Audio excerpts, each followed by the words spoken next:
More, Ben Shapiro, editor-in-chief of DailyWire.com, with his thoughts on this controversy. Ben, good evening to you. You heard our conversation, and you heard the piece of sound there from Mark Lamont Hill talking about mediocre Negroes that he said were paraded, basically to check boxes for Donald Trump.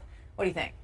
Well, I mean, I think, first of all, anybody who says that somebody's a mediocre Negro because they disagree politically makes you a less than mediocre person. I mean, it's really quite a disgusting thing to say. And I don't think it's intellectually honest for Professor Dyson to be talking about how they were just wanting someone with more expertise. Because I really doubt that if Donald Trump had invited Thomas Sowell, for example, or Jason Riley of the Wall Street Journal to come in and talk about housing policy, they would have been supremely happy either. What this really is about is there's a cadre of people on the left who get very insulted anytime a Republican reaches out to a prominent black person who doesn't immediately slap that hand away and say, listen, you guys are the bad guys, because too many folks on the left like to racially polarize in order to make hay politically, and that really is quite terrible. I mean, the fact is that if we're going to build a better country, we're going to need to reach across the aisle, not just on racial lines, but along political lines, and labeling everybody one way politically based on the color of their skin is the essence of racism. The idea that your race is inherently connected with your political thought is inherently racist, and the left refuses to acknowledge that, unfortunately.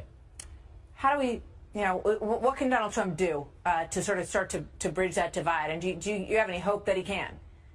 Listen, I think Trump's actually doing the right thing on a lot of these things. I think that when Trump invites people like Steve Harvey, or when he invites Jim Brown, or when he invites any of the other people he's been inviting to talk, Martin Luther King III, is that somebody who lacks gravitas? And when he invites all of these people to Trump Tower to talk about this stuff, I think that he's actually attempting to reach out. Now, whether you think that's just PR or not doesn't really matter. The bottom line is, what would Trump do differently if he were actually reaching out as opposed to doing PR? I'm not sure he would be doing anything differently. And again, the idea that the left can object to celebrity involvement in politics, I didn't see them whining and crying when Meryl Streep was ripping Donald Trump up and down over the Golden Globes. I saw them celebrating her heroism for wearing a $12,000 ball gown in front of all of her friends.